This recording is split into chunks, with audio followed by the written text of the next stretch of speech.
ప్రతి అడుగులో నీ స్మరణ పరమానందమే.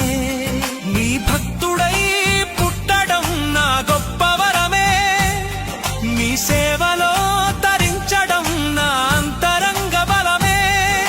శరణం శరణం శరణం శరణం శరణం.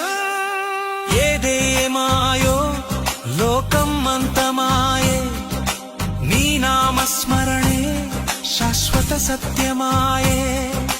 నేటి నుండి నేను స్వామి సేవకుడిని, నీ దివ్య సన్నిధిలో లీనమైన శిశువుని. కార్తీక సోమవారం నీ మాల ధారణం, భక్తితో ఉరకలేస్తూ